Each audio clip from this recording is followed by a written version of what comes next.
नमस्कार,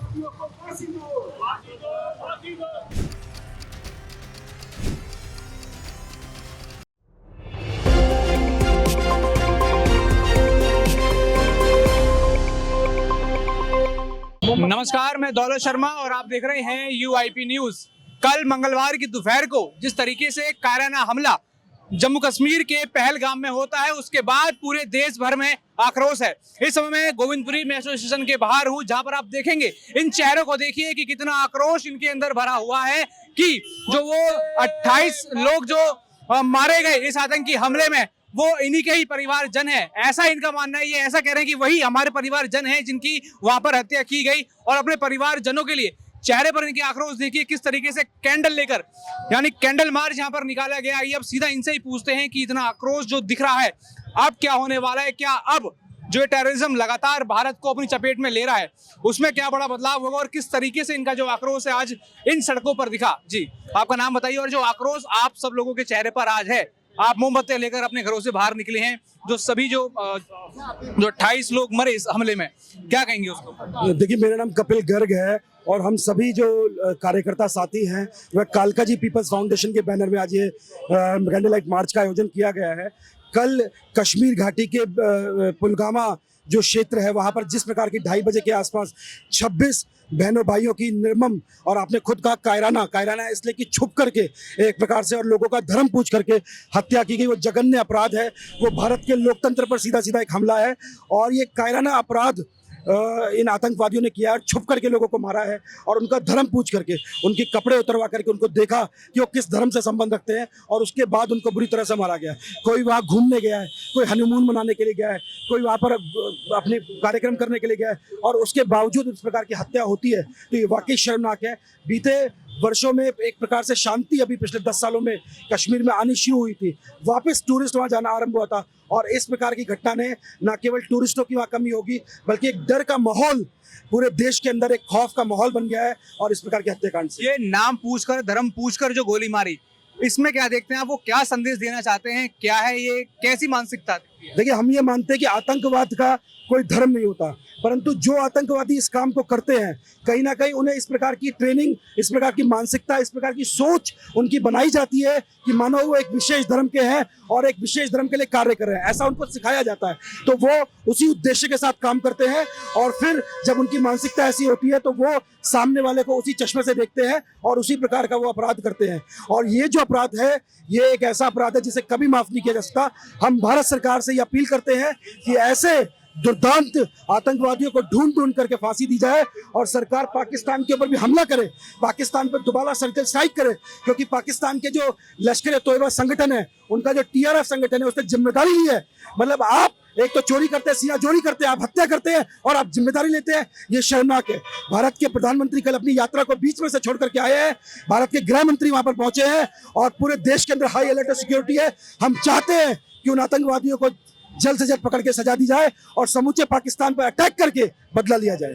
आपने भी जैसे कह दिया कि सभी जगह खबरें चल रही हैं कि सर्जिकल स्ट्राइक 3 होने वाली है।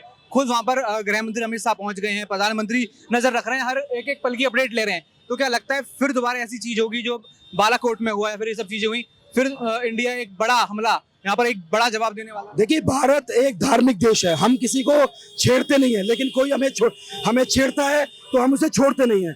ये जब भारत के ऊपर अटैक हुआ है पिछले बीते 10 सालों में, वर्तमान प्रधानमंत्री जी की सरकार ने मुंह तोड़ जवाब दिया, चाहे पाकिस्तान की बात हो, चाहे वो पुलवामा का जो अटैक था पाकिस्तान ने किया था हमारे सैनिकों के ऊपर, उसका जवाब हो। तो इसलिए हम ये मानते हैं कि उनको निश्चित रूप से हमला करके सर्जिकल स्ट्राइक करनी चाहिए और बदला लेना चाहिए। मेरा नाम सोनू है, सोनू नेताजी बोलते हैं मुझे। आज यहाँ पर आए हो, कितना आक्रोश है? आज ही कल के लोगों को पता लगा कि लोग बड़े गुस्से में हैं, और मैं जानना चाहता हूँ भारत सरकार से, मोदी जी से, कि हमें इंसाफ मिले। जिनको हमारे माता बहने मरे हैं, वो माता बहने मरे हैं, तो उनको बदला लें और 24 घंटे में रिजल्ट आए और उनको मारे और फांसी दें। और मेरा मतलब ये है कि फांसी हो। और मैं 24 घंटे कहता हूँ कि मोदी जी आए, 24 और फांसी का ऑर्डर करते हैं, बस। मेरा तो एक ही कहना है, जैसे पुलवामा में हमला हुआ था ना, अपने भारत के जवान शहीद हुए थे, तो हमला मोदी जी ने करंट वो लिया था। ऐसे चाहता हूँ कि तुरंत एक्शन ले और 24 घंटे के अंदर फांसी तो बहुत दूर की बात, जैसे हमारे परिवार और जिनको गोली मारी थी ना, ऐसे गोली मार कर ही बदला लिया जाए। ठीक है, मेरी तो मोदी से यही विनती है। तो लगता है ऐसा सक्षम है, कर पाएंगे? ये सक्षम है, जब तक नरेंद्र मोदी है ये सक्षम है। आज आप लोग यहाँ पर आए हैं, कैंडल मार्च आपने निकाला, कितना दुख है अंदर, क्या चाहते हैं कि क्या जवाब दे सरकार इसका? दुख तो बहुत है, दुखों को हम शब्दों में बयान नहीं कर सकते हैं। बस हमारा कहना ये है, जिस तरह की घटना कल कश्मीर में हुई है, जिस तरह से बेजुबानों को उन्हें कुछ बोलने का मौका भी नहीं दिया गया, धर्म देख करके उनको मार दिया गया, इस तरह की घटना हम चाहते हैं कि सरकार की तरफ से हमारा यही निवेदन है कि इस तरह की दोबारा घटना ना हो हमारे देश में। और इस तरह का सबक मिलना चाहिए आतंकवादियों को कि कुछ करने से पहले उनकी रूह कांप जाए। या फिर दोबारा सर्जिकल स्ट्राइक टाइप ऐसी चीजें हो सकती है? बिल्कुल सर्जिकल स्ट्राइक होगी, तभी आतंकवादी को पकड़ा जाएगा और उसको इस बार और ज्यादा इस तरह का जो उन्होंने किया है, इस तरह की उन्हें सजा दी जाए कि करने से पहले उन्हें भी और जो उनके साथी और भी हैं, जो और भी आतंकवादी देश में कभी इस तरह की घटना करने का सोच रहे हैं, उनको भी सबक मिल जाएगी। अगर करेंगे तो इस बार अच्छा नहीं होगा। बिल्कुल सबको दुख है, इस चीज का बहुत ज्यादा दुख है। और एक एक चीज को ये पूछा गया है, हिंदू हो आप, मुसलमान हो करके, फिर उनको बोला हिंदू हैं तो उनको गोली मारी गई है, और वो भी सर के जरियान गोली मारी गई है उनको। तो ये बहुत दुख है। नरेंद्र मोदी से भी हमारे को ये कि भी वो भी आए, जो बाहर का यात्रा कर रहे हैं वो सब छोड़ छाड़ के यहाँ आए और पाकिस्तान से बदला लें। जैसे उन्होंने चुन चुन के मारे हैं, ऐसे उनको भी चुन चुन के मारे जाए। बस ये मैं तो कहती हूँ कि अब चुन चुन के मारने का कोई सवाल ही नहीं है, अब इनको पूरा ही खत्म कर देना चाहिए। पूरा मतलब अगर कहते हैं कि मतलब चुन चुन के से आतंकियों ने, उनकी मेंटेलिटी सभी की है, चाहे आम जनता हो चाहे आतंकी हो, इसलिए कहते मेरे हिसाब से गेहूं है तो घुन पिसता है तो घुन को भी पीस दो, इस बार बिल्कुल ही खत्म कर दो इनको। एक सवाल यहाँ पर लगातार घूम रहा है। अभी मुर्शिदाबाद में जब वक्फ एक्ट का प्रोटेस्ट लोग करने आए थे, उस समय कई सारी चीजें हुई, दंगे हुए, वहाँ कई हिंदू मारे गए, पलायन हुए।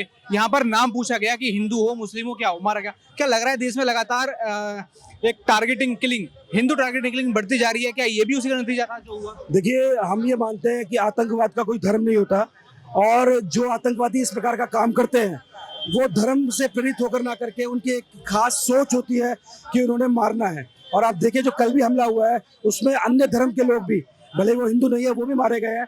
तो अभी जो वक्फ का मामला है वो एक अलग प्रकार का मामला है, पर कल जो जघन्य अपराध हुआ है उसमें सभी प्रकार के लोगों की क्षतिपूर्ति हुई है, जान माल की हानि हुई है, और ये मानवता के खिलाफ एक हमला है। मैं कह रहा हूँ देश में 80% मुस्लिम अच्छे हैं, वो इसका विरोध करने क्यों नहीं आ रहे? कब आएंगे?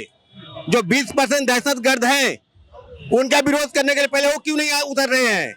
जिस तरह से मुर्शिदाबाद में मर्डर हुआ, कई सौ बंगाली हिंदू घर छोड़ के भाग गए, वहां पे 80% मुस्लिम नहीं है, उसने क्यों नहीं रोका? इनका जवाब आपको हम हिंदुओं को खोजना पड़ेगा। आप कह रहे हो कि टारगेट किलिंग करी जा रही है हिंदुओं ये तो हो ही रहा, आप देखो ना, टुकड़े में काटे जा रहे हो, टुकड़े में कटोगे।